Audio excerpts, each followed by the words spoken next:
इस वीडियो में हम सबसे पहले आपको बताएंगे एनसीईआरटी के बारे में। जो पॉलिटिकल साइंस की एनसीईआरटी है उसको पढ़ाया जाएगा यहाँ पे, क्योंकि हम देखते हैं कि यूपीएससी में एनसीईआरटी से डायरेक्ट और इनडायरेक्ट बहुत सारे क्वेश्चंस आते हैं, चाहे फिर वो प्रीलिम्स का पेपर हो या फिर यूपीएससी के मेंस का पेपर। तो एनसीईआरटी बहुत ज़रूरी हो जाता है हमारे लिए पढ़ना। तो यहाँ पे जो 11th की एनसीईआरटी है उसका जो पहला पार्ट है भारत का संविधान, सिद्धांत और व्यवहार, इसके चैप्टर 1 को हम लोग यहाँ पे देखेंगे और यहाँ पे पढ़ेंगे इसके बारे में। तो पहला चैप्टर यहाँ पे है कि संविधान क्यों और कैसे। तो हमारा संविधान क्यों है और कैसे, इसी के बारे में इस पूरे चैप्टर में बताया गया है। यहाँ पे हम यही पढ़ने की कोशिश करेंगे। तो यहाँ पे सबसे पहली बात इन्होंने बताया है कि हमें संविधान की क्या आवश्यकता है, क्या ज़रूरी है कि हमारे पास एक संविधान हो।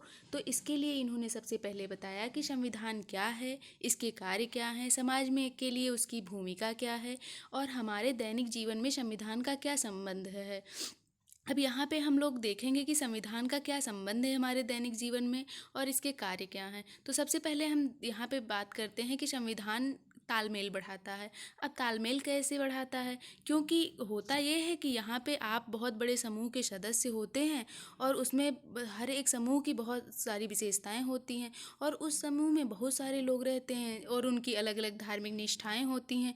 कुछ हिंदू होते हैं, कुछ मुसलमान होते हैं, कुछ ईसाई होते हैं, तो कुछ ऐसे होते हैं जो किसी भी धर्म को नहीं मानते हैं। और इससे के अलावा भी उन सब में बहुत विभिन्नताएं होती हैं, परंतु उन सबको एक साथ रहना होता है और एक साथ रहने के लिए उनको सहयोग की ज़रूरत भी होती है।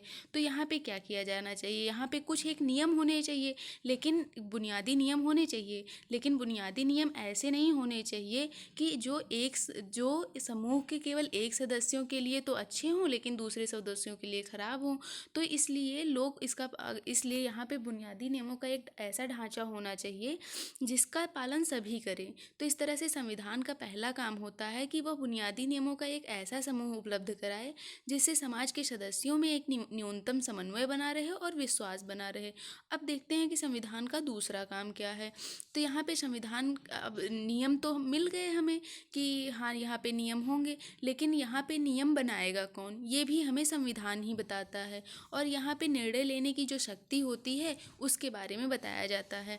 तो इसमें बताया गया है कि संविधान कुछ बुनियादी नियमों का समूह है और इनके आधार पर राज्य का निर्माण और शासन होता है। लेकिन ये बुनियादी नियम क्या हो, मान लो कि किसी समूह में दो तरह के लोग रहते हैं। अगर कोई, जैसे हम हैं और आप हैं, हम कुछ अलग नियम बनाना चाहते हैं, आप कुछ अलग नियम बनाना चाहते हैं, लेकिन अगर हमारा नियम आपके नियम के विपरीत होगा तो हम दोनों ही उन नियमों का पालन नहीं करेंगे। तो यहाँ पे कुछ जितने भी समूह होते हैं उन समूहों के बीच में हो सकता है कि बहुत से नियमों को लेकर बहुत विवाद हो, लेकिन कुछ ऐसे आधारभूत सिद्धांत होते हैं जिनका सभी समाज पालन करता है।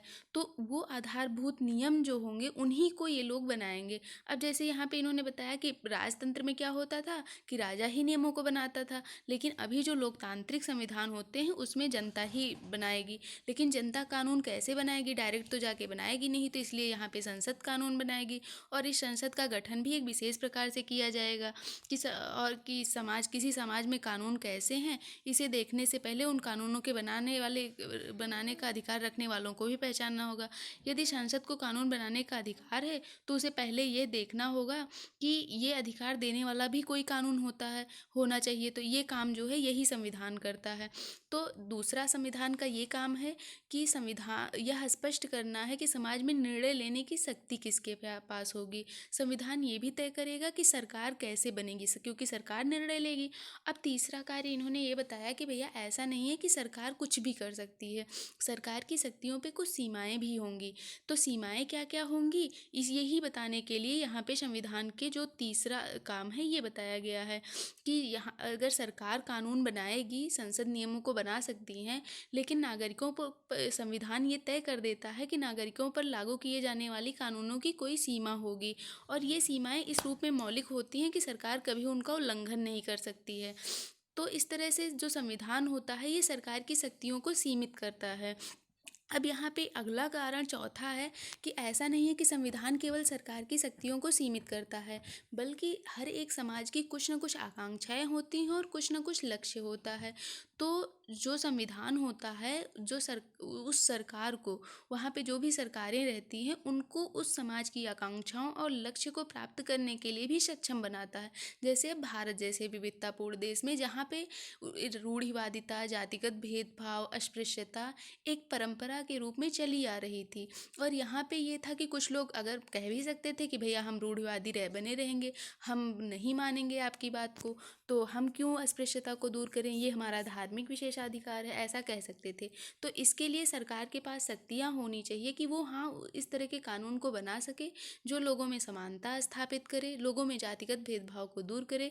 तो हमारे भारतीय संविधान का एक ये भी है कि यहाँ पे समाज की आकांक्षाएं और लक्ष्य तय करता है, ये कि समाज की आकांक्षाएं क्या हैं और लक्ष्य क्या हैं, और अगर उन लक्ष्यों को प्राप्त करने के लिए सरकार को कुछ शक्तियां भी प्रदान करता है। तो इस तरह से संविधान का चौथा काम ये है कि वो सरकार को एक क्षमता प्रदान करता है जिससे वह जनता की आकांक्षाओं को पूरा कर सके, एक न्यायपूर्ण समाज की स्थापना के लिए उचित परिस्थितियों का निर्माण कर सके। फिर आखिरी और सबसे महत्वपूर्ण बात ये होती है कि हर एक राष्ट्र की एक बुनियादी पहचान होता है, और इन बुनियादी पहचानों में हमारी राजनीतिक पहचान भी होती है और नैतिक पहचान भी होती है। और क्योंकि यहाँ पे व्यक्तिगत आकांक्षाओं, लक्ष्यों और स्वतंत्रताओं का हम लोग प्रयोग करते हैं, तो संविधान यहाँ पे एक आधिकारिक बंधन लगाता है और ये तय करता है कि हम क्या कर सकते हैं और क्या नहीं कर सकते हैं। और इस तरह से संविधान हमें एक नैतिक पहचान भी देता है। तो हर एक देश की अलग अलग अपनी राष्ट्रीय पहचान होती है। तो हमारा जो संविधान है वो भी हमारे देश की राष्ट्रीय पहचान को प्रकट करता है। तो संविधान का एक ये भी काम है कि वो उस देश की राष्ट्रीय पहचान को भी बताता है। अब यहाँ तक हो गया है। अब